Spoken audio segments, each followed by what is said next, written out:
we had some really hard times, but they were also good times. I think the hardest times for us were the best times. You know, your mission isn't just all baptizing and all, you know, roses and sunshine and rainbows.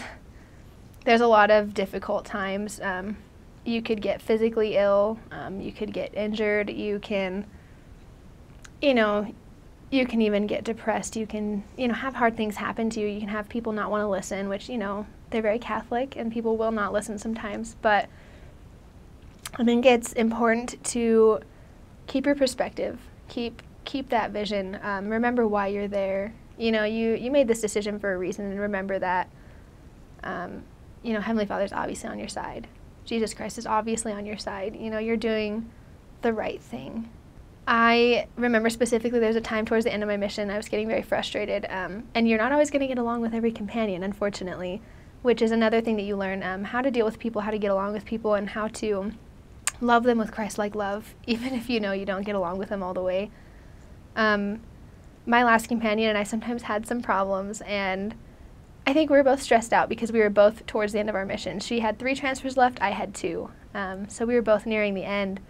And I think we wanted desperately to work hard to prove ourselves to other people, to the Lord, to ourselves, and just really bring as many people as we could unto Christ. And there's one day that we were walking down the street, and I think I was kind of upset with my companion for some reason that isn't important anymore.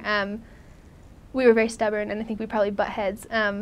But we were walking down the street, and I don't think that the Spirit was fully there in our companionship, and that's, you know, it just happens sometimes. And it was very interesting because despite our weaknesses and despite our little quarrels that didn't matter, and our differences, the Lord still saw fit to bless us and saw fit to bless the lives of other people through us, because they still needed the blessings, and, you know, we were still there. We were still doing our missionary work. So we were walking down the street, and we saw this woman shoveling like pebbles or rocks or something, which is another thing, that everything is constantly in construction down in Mexico. I feel like people are constantly like adding onto their houses, or like fixing something, or like trying to save up money to finish like a part of their house that's still like half open to the world, and rooms that haven't been completely finished and things like that. So we saw this woman kind of doing something similar. She was shoveling some stones and things like that in her front yard, and my companion just stopped and was like, "Hey, can we help you?"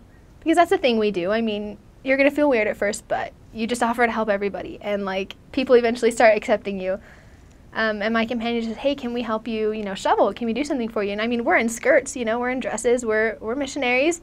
And she goes, "No, you guys look so nice. Like, we don't need your help. We don't need anything." And my companion goes, "No, give me a shovel." And, you know, I was like, whoa, what's going on? You know, what is she thinking that I'm not thinking? And so it's really important to maintain your connection with the Spirit, because I feel like she was very in tune in that moment. And, you know, the woman that we were helping, she was so impressed. And she was like, "Look, I've had so many people come over. I've had, you know, so many different religions enter my home with their messages, but I really want you ladies to come back, and I want you to share what you have. I mean, why you're here, what you're doing, you know, why you're helping me." So she said, "Come back in an hour.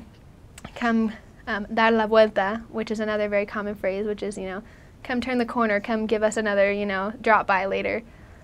So we came by, and she had united all of her children and her husband, her entire family, even including a grandchild of hers. They were all there. And they were ready to listen.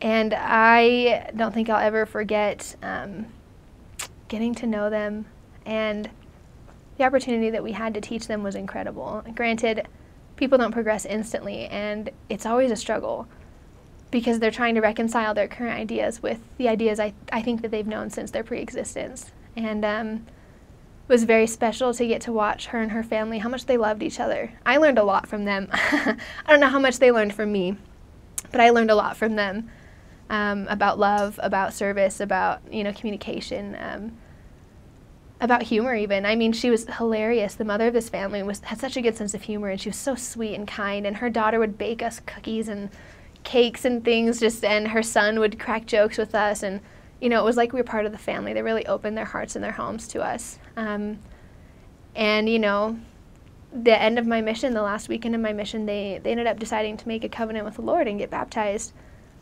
And it wasn't because of anything we did. We were just there. We were doing what we were supposed to be doing. And the important thing is that the Spirit of the Lord was so strong during their lessons, and they were so prepared. Who knows how long the Lord had been preparing these people, but because we were there and we were in the right place, the Lord used us as a way to help them learn of His truths. And it was just an incredible experience to remember that, the work is hard and we're rejected often. And sometimes you're not in tune with the Spirit, and sometimes you're not even getting along with your companion, but there's people that need this message. There's people that are ready for it. And if you humble yourself and you allow the Lord to work in your heart, He will help you help these people change their lives, and add to the faith that they already have. Probably my favorite people in the world still. They are just so loving and so kind. It was a very personal spiritual experience for me, of the truthfulness of the gospel and how it surpasses differences and barriers and language and cultural differences, just anything. The gospel really is a powerful force.